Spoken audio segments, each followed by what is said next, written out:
हमारे भारतीय बल्लेबाजों ने बनाई है और ये इस वक्त की सबसे बड़ी खबर।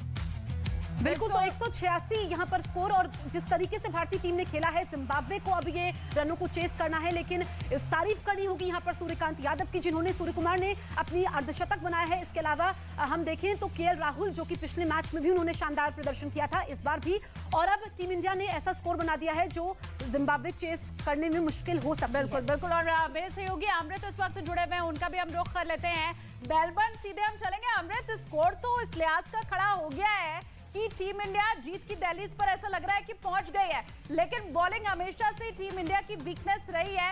ये जो 186 रन का स्कोर है अमृत, इसे लेकर के माहौल वहां पर क्या है, और जीतने वाला तो हो गया ना स्कोर? देखिए, स्कोर तो इस लायक है कि इसमें आप 2 बार जिम्बाब्वे को हरा सकते हैं, क्योंकि मेलबर्न का जो ग्राउंड है ना, बहुत बड़ा ग्राउंड है और यहाँ 150 रन भी चेसेबल नहीं हो पाता है इनिंग के लिए, अगर हम बात करें। और जहाँ तक बात रही है भारतीय गेंदबाजी की, देखिए मैच से पहले ज़रूर हमें कमी खल रही थी जसप्रीत बुमराह की, वो होंगे टीम में, नहीं होंगे, लेकिन नहीं रहे। लेकिन अब जो टीम हमारे पास है, जो गेंदबाजी हमारे पास है, आप देखती हैं हमेशा की भुवनेश्वर ओपन करते हैं, उसके बाद अर्शदीप आते हैं और अर्शदीप ऐसी घातक गेंदबाजी कर रहे हैं ना, ऐसे फॉर्म में चल रहे हैं कि वो पहले ही ओवर में विकेट लेना शुरू कर देते हैं। अगेंस्ट हमने देखा कि पाकिस्तान के खिलाफ क्या शानदार गेंदबाजी की, अफ्रीका के खिलाफ क्या शानदार गेंदबाजी की। तो बॉलिंग काफ़ी स्ट्रांग हमारे पास है। और जिम्बाब्वे की, देखिए जिम्बाब्वे की जो बैटिंग है वो उतनी स्ट्रांग नहीं है इस पिच की, अगर हम इस मैदान की बात करें, कि ग्राउंड बहुत बड़ा है, छोटा ग्राउंड नहीं है। छोटा ग्राउंड होता तो मैं मानता कि ये स्कोर चेसेबल होता, लेकिन 186 जीतने के लिए आपको 187, ये नेक्स्ट टू इम्पॉसिबल जिम्बाब्वे के लिए मैं कह सकता हूँ। बाकी कोई करिश्मा हो तो अलग बात है। क्रॉस फिंगर की आप जो कह रहे हैं वही सच हो, यानी हम हर हाल में जीते। और लेकिन इस बीच जो आपने 2 परेशानियां गिराई है, वाकई उस पर फोकस करना जरूरी है, क्योंकि गेंदबाजी की हमेशा से चर्चा होती रही। अर्शदीप का आपने नाम लिया कि हाँ, अर्शदीप हमारे पास वो तो है कि उनके जरिए हम मैच में बहुत कुछ करिश्मा कर जाते हैं, लेकिन क्या और ऐसे विकल्प हैं जिससे कि आपने कहा हम 2 बार हरा सकते हैं जिम्बाब्वे की टीम को? देखिए, जो पिच देखने में मिली है, आपने भी देखा कि रोहित शर्मा स्ट्रगल करते नजर आए हैं। पहले थोड़ा सा मैं बैटिंग की तरफ लेके जाऊंगा, क्योंकि आपको देखिए कि रोहित शर्मा कप्तान है, उनका बल्ला चल नहीं पा रहा है।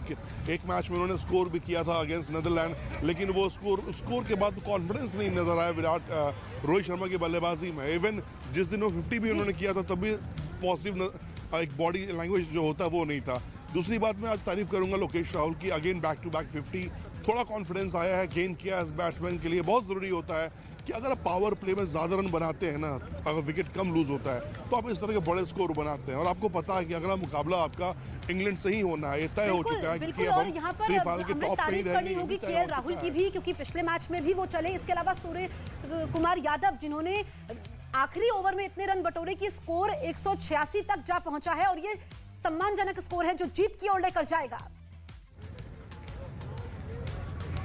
देखिए, ऐसे ही उनका नाम स्काई नहीं रखा गया, यानी सूर्य कुमार यादव, लोग उनको स्काई कहते हैं। और स्काई हमेशा जिस तरह की बल्लेबाजी सूर्य कुमार यादव की है, मतलब टीम इंडिया लकी है कि वैसा बैट्समैन सूर्य कुमार यादव टीम में मौजूद है।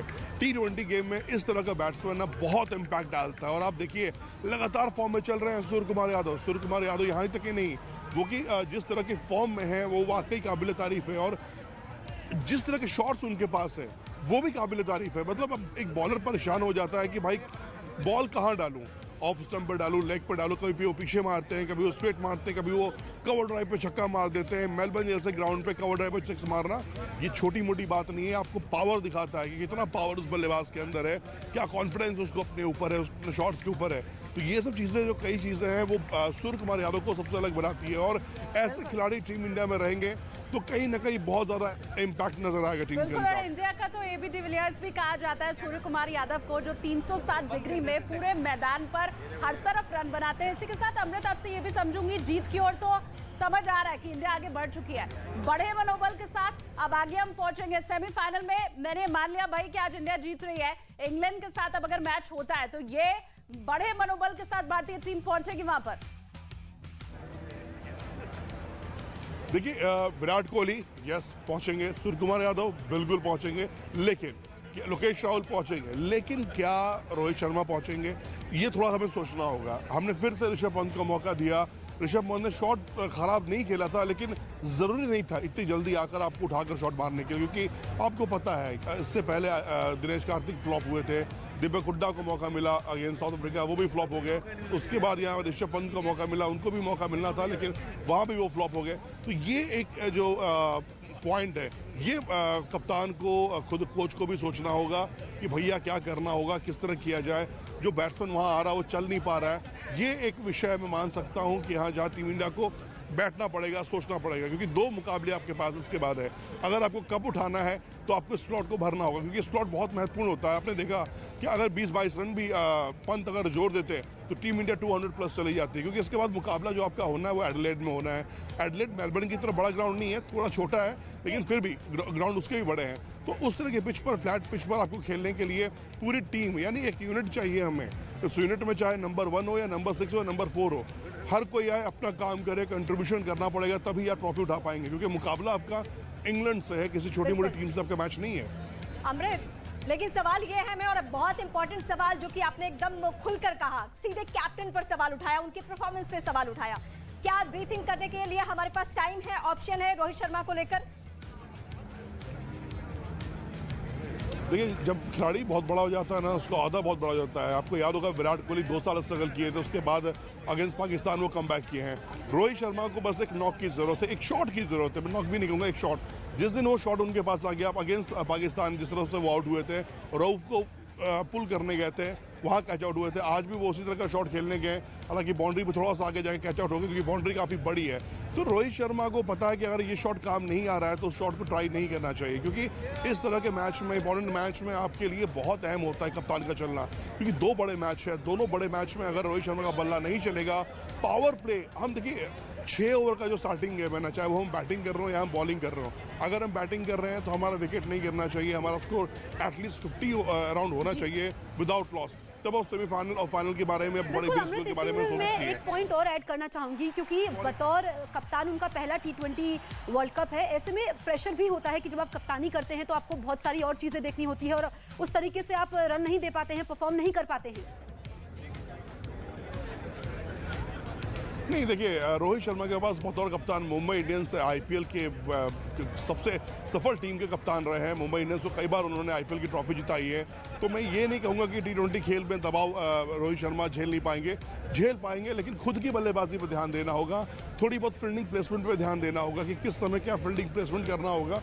ये सब चीज़ें जो थोड़ी मोड़ी बारीकियाँ हैं, ये हम मिस कर रहे हैं। खासतौर पर देखिए, रोहित शर्मा जिसने वनडे क्रिकेट में 1 बार नहीं, 2 बार नहीं, 3 बार डबल सेंचुरी मारी भी है, उस बल्लेबाज के लिए आउट ऑफ फॉर्म होना ये चिंता की बात ज़रूर है। और हमारी भी चिंता यही है कि भाई साहब लोकेश राहुल के साथ, अगर लोकेश राहुल 2 मैच में चल रहे हैं तो अब रोहित का नंबर आना चाहिए, क्योंकि अगर दोनों बल्लेबाज चलेंगे नीचे तक, हम अगर बैटिंग हमारी चलेगी, तब कहीं जाकर हम अगेंस्ट इंग्लैंड, अगेंस्ट फाइनल में जिसके साथ भी हमारा फाइनल मुकाबला होगा, हम जीत पाएंगे, ट्रॉफी अपने पास उठा पाएंगे। थोड़ा आज के मैच में जो पार्टनरशिप रही है उसके बारे में भी अगर अमृत हम यहाँ पर बात कर पाए, विराट कोहली और KL राहुल के बीच की पार्टनरशिप 60 रनों की थी, और ये जो 5वें नंबर वाली जो रही है आज की पार्टनरशिप, उसके ऊपर भी चर्चा कर लेते हैं। 5वें विकेट के लिए सूर्य कुमार यादव 65 रन, हार्दिक पांड्या 65 रन, इन दोनों ने मिल करके बनाए 36 गेंद पर 65 रन। तो थोड़ा अगर इसके ऊपर भी आप कमेंट करें, क्योंकि अच्छी साझेदारी यहाँ पर हमें देखने को मिली और तभी इतना बड़ा स्कोर भी खड़ा हो पाया। अमृत, देखिए, दोनों साझेदारी में सूर्य कुमार यादव के ही रन ज़्यादा हैं, चाहे विराट कोहली की हम बात कर ले, हालांकि विराट कोहली आज अनकी रहे 26 रन, लेकिन बहुत अहम योगदान 26 रन का विराट ने बल्ले से दिया है। और देखिए, विराट के साथ प्लस पॉइंट क्या है, वो इतनी तेज सिंगल डबल भागते हैं ना कि सामने वाला खिलाड़ी भी उनके तालमेल में घुल जाता है। और जब आप सिंगल डबल इस जैसे मैदान पर सिंगल डबल चुराने लगते हैं, जहाँ सिंगल वहाँ डबल ले रहे हैं, तो ऑटोमेटिकली स्कोर बूस्ट करता है। तो ये बेनिफिट रहता है विराट कोहली के साथ, आप रनिंग अगर कर रहे हैं, सामने कोई भी खिलाड़ी हो, और सूर्य कुमार यादव जैसा एनर्जेबल खिलाड़ी है, उसको पता है कि विराट की स्पीड क्या है भागने की, विराट जहाँ सिंगल है वहाँ डबल के लिए अपील करते हैं, डबल का अप्रोच रखते हैं। तो ये सब जो छोटी छोटी चीज़ें हैं ना, ये टीम को एक बड़े स्कोर की ओर लेके जाता है। यही रहा विराट कोहली, हालांकि जरूर 26 रन बनाए, लेकिन शानदार पारी खेली। कई बार खिलाड़ी मैदान पर सिर्फ खड़ा होना, क्रीज पे खड़ा हो तो सामने वाले से रन बनवा देता है। आपने देखा हार्दिक पांड्या से बल्ला नहीं चल रहा था तो वो रोटेट कर रहे थे कि ठीक है सूर्य कुमार तुम बल्ला चलाओ, मेरे से नहीं हो पा रहा है, मैं कोशिश कर रहा हूँ, नहीं हो रहा है। तो ये भी एक स्मार्ट गेम होता है, और T20 में ये स्मार्टनेस बहुत काम आती है कि आप क्रीज पे खड़े रहो, सामने वाले को मौका दो, वो रन बनाए, तो बेनिफिट है। तो ये पार्टनरशिप की चर्चा कर रहे हैं और इससे पहले भी जो पाकिस्तान के खिलाफ मैच था उसमें भी हमने यही देखा था कि विराट अगर चले तो पार्टनरशिप की वजह से भी चले, क्योंकि उस दिन भी यही तालमेल बहुत बेहतर रहा था। लेकिन इस बीच हम आज के परफॉर्मेंस से, अभी तक के बल्लेबाजी के परफॉर्मेंस से तो बेहद खुश हैं, लेकिन फिर सवाल घूम फिर कर वहीं आता है गेंदबाजी में क्या होगा। क्या अर्शदीप के भरोसे सब कुछ या कुछ और भी होना है? नहीं, देखिए अर्शदीप बहुत अच्छे गेंदबाज हैं। भुवनेश्वर का जो अनुभव है वो उस तरह का में अप्रोच उनका दिख नहीं पा रहा है, क्योंकि भाई खिलाड़ी बहुत बड़ा हो जाता है, उससे हमें बहुत सी उम्मीदें हो जाती हैं। तो मैं कहूँ कि आज मौका है भुवनेश्वर भाई के पास कि भुवी अच्छी गेंदबाजी करें, लाइन लेंथ पकड़ें, मौका ना दे बैट्समैन को कि वो गलत कोई मजबूत शॉट खेले। अगर आप अच्छी लाइन से गेंदबाजी करते हैं ना तो बैट्समैन मजबूर होता है आपको उठपटांग शॉट खेलने के लिए, और वही चांस मिलता है विकेट के लिए। हर बार एक फास्ट बॉलर बोल्ड नहीं कर सकता, लेकिन कैच आउट करा सकता है, तो उसकी प्लानिंग भी टीम इंडिया कर रही है। मोहम्मद शमी भूल नहीं सकते हैं, ये गेंदबाज बहुत ही अनुभवी गेंदबाज है और टीम इंडिया के पास इससे बेस्ट गेंदबाज अभी नहीं हो सकता है। तो मैं कहूं कि अब जो हमारे पास है मौका है, हमें पता है अश्विन है, अश्विन चारों जिम्बाब्वे के खिलाड़ी आ चुके हैं, क्योंकि अब उनको बैटिंग करनी है। हालांकि 187 रन उनको चेस करने होंगे, तभी जीत पाएंगे, जो कि बहुत मुश्किल इस वक्त नजर आ रहा है जिम्बाब्वे के लिए।